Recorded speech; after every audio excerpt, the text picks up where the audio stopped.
que hoy en día queremos que se sepa. ¿Cómo fue? ¿Cómo llegó todo eso al barrio?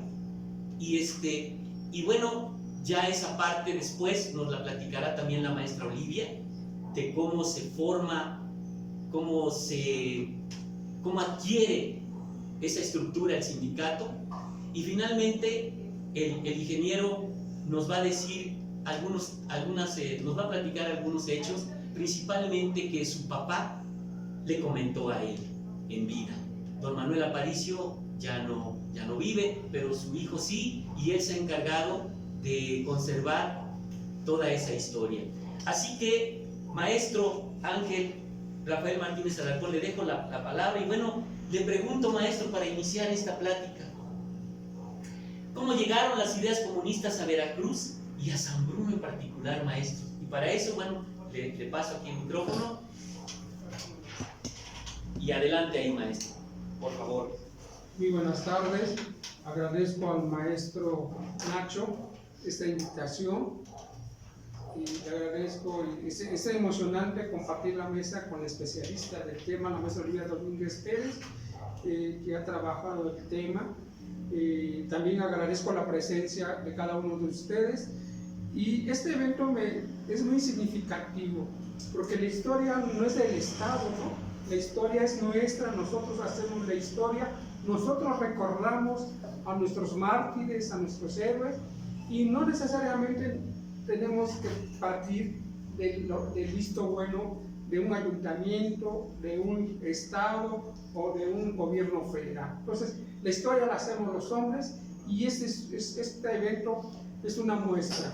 También muy contento porque nos acompaña Raimundo Carranza, aunque no fue testigo presencial, pero él creció en ese ambiente, ¿no?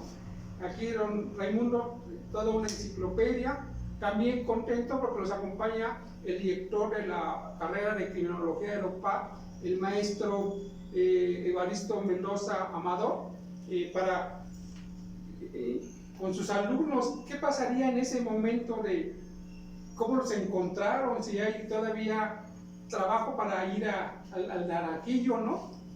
Y bueno, a cada uno de ustedes les agradezco la presencia. A Ricardo también, que también tiene una historia que contar ahora para 1931, ¿no? La otra parte de la historia de San Bruno, ¿no? La persecución a los comunistas ya en el 31. Bueno, esta historia parte a partir, de la publicación del manifiesto del Partido Comunista por Carlos Marx y Federico Engels hace 177 años, 1848. Hay este manifiesto, este documento, y ahora sí se va a organizar en Europa, se va a organizar este pensamiento, y tiene que ser París, tiene que ser en Francia, donde tenemos los primeros brotes de otra manera de pensar y de hacer política. Esto va a llegar o se va a coronar con la revolución bolchevique de 1917. Hay que recordar que Rusia, el imperio del zar, ha entrado en crisis en 1905, viene la Primera Guerra Mundial, y Trotsky y Lenin logran cambiar la historia de la humanidad con la revolución bolchevique. Es interesante pensar en San Bruno, pensar en el Jalapa de la segunda mitad del siglo XIX. Esa Jalapa era industrial, tenía sus fábricas, y que el primer núcleo de las fábricas lo conocemos, que es el dique, ¿no? Los dueños de la empresa, de la fábrica de San Bruno, imagínense lo que pensaron allá por 1870 y tantos, de sacar la fábrica del dique y traerla acá casi a otra ciudad, ¿no? San Bruno, esta fábrica, que es muy interesante su historia, ¿no? A las afueras de la ciudad, que estuviera la fábrica de textiles. Bueno, el porfiriato, 1876-1911, vamos a ver cómo este periodo hay un impulso a la industria, ¿no? Tenemos toda la parte del norte del país, Orizaba, Córdoba, el impulso a la fábrica textil, que la maestra Olivia también ha trabajado ese tema. Y bueno, la revolución en México, que le hemos bautizado como la revolución mexicana, pero el primer brote, la revolución maderista, la que Francisco I. Madero convoca el 20 de noviembre de 1910, que es una primera revolución, logra incendiar el país y logra que miles de mexicanos le sigan en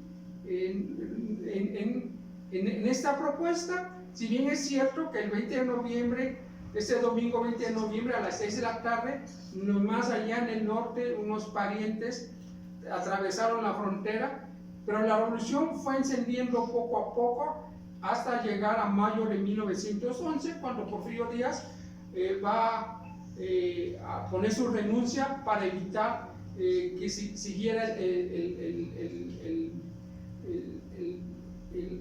la mancha de sangre entre los mexicanos. Y es ahí donde Madero va a convocar, es ahí donde surge un Heriberto Jara Corona, surge un Adalberto Tejeda, que siguen el modelo, que siguen a la revolución convocada de Francisco I. Madero. Y bueno, Francisco I. Madero va a gobernar 15 meses, ¿no? Hay un golpe de Estado, viene Carranza y la Constitución del 17, y ya todo este grupo de jóvenes maderistas, siguiendo a Carranza, van a seguir los postulados. Tanto Tejeda como Jara son casos muy interesantes para la historia de Veracruz. Tejeda es un ingeniero, alguien que está formado, mientras Jara es un tenedor del libro en la zona industrial de Orizaba, Córdoba, pero tiene una formación política ya en los círculos antirrevolucionistas de Francisco I. Madero. La Revolución de Octubre, la que va a estallar en el 17, imagínense el gran imperio ruso con una revolución, un gobierno provisional que es débil y que logra encender en noviembre del 17 y cambiar el modelo político, económico del gran imperio ruso. Ya luego Lenin en 1922 va a fundar la Unión Soviética. Y bueno, este movimiento comunista empieza a tener ahí ya su primer espacio de hacer propaganda internacional del modelo. Y hay una serie de comunistas en Europa, empiezan a emigrar a América Latina. Bueno, el abuelo de Clara Sheinbaum viene en esa generación de comunistas rusos a hacer propaganda de una nueva forma de gobernar, una forma de romper las cadenas del capitalismo y el proletariado y el campesinado. Y finalmente vamos a tener en 1919 la fundación del Partido Comunista de México. Y bueno, aquí el puerto de Veracruz tiene una gran importancia, ¿no? Finalmente, en el puerto de Veracruz, ese puerto que vio la presencia de Hernán Cortés, que vio la presencia de los 300 años de entrada de las ideas europeas, este puerto de Veracruz, que ha sido, siempre ha estado abierto al mundo, ¿no? Hasta el día de hoy, el puerto de Veracruz es una imagen de un espacio. Finalmente en el puerto llegan todos, ¿no? Llegan y van y vienen ideas, y este pequeño grupo del Partido Comunista en Veracruz van a empezar a trabajar.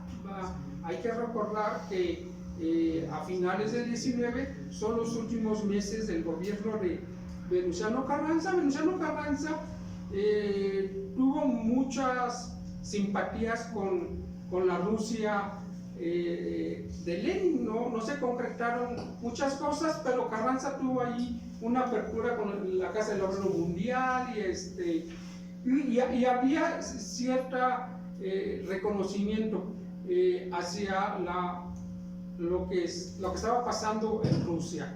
Imagínense hace más de 100 años sin comunicación, ¿no? Esperar los 4 o 5 días. Ese es un poco.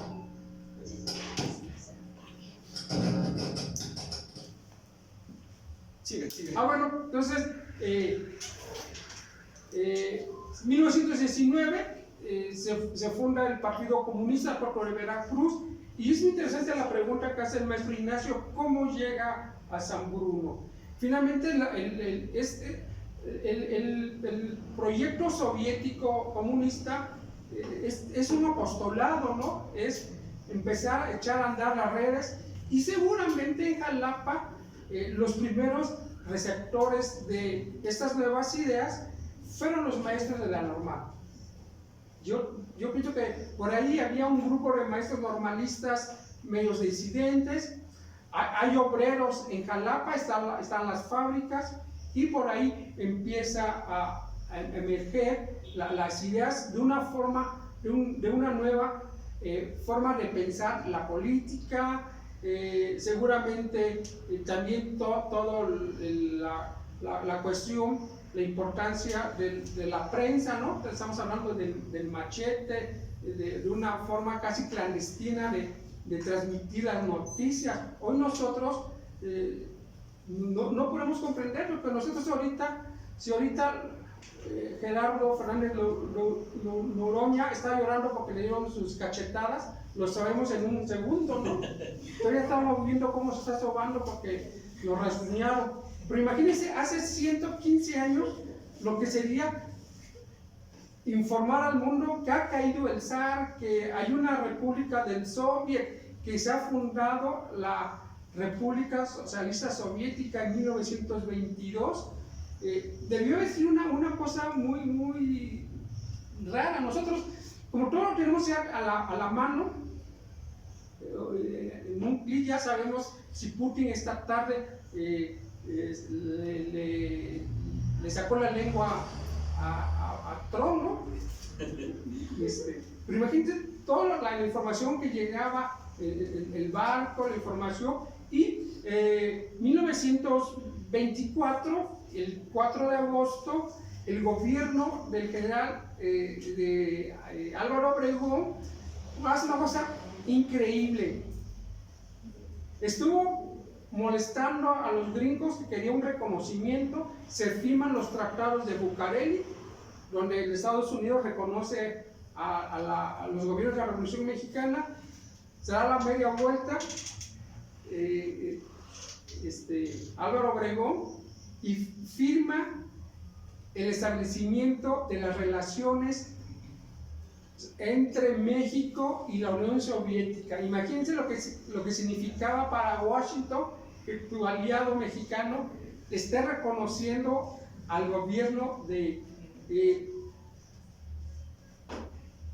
Lenin, pero a Lenin ya no le tocó ver el reconocimiento porque Lenin muere en enero de 1924 y es hasta agosto cuando ya se establecen estas relaciones diplomáticas entre la Unión Soviética y México. Y bueno, entre ese establecimiento hay todo un proyecto de propaganda, de venir a conocer el proyecto de la Revolución Mexicana, el proyecto soviético, el ruso del 17 y el proyecto de México, y va a venir Vladimir Mayakovsky, la llegada de la primera mujer embajadora en el mundo, Alejandra Kollontai, en 1920.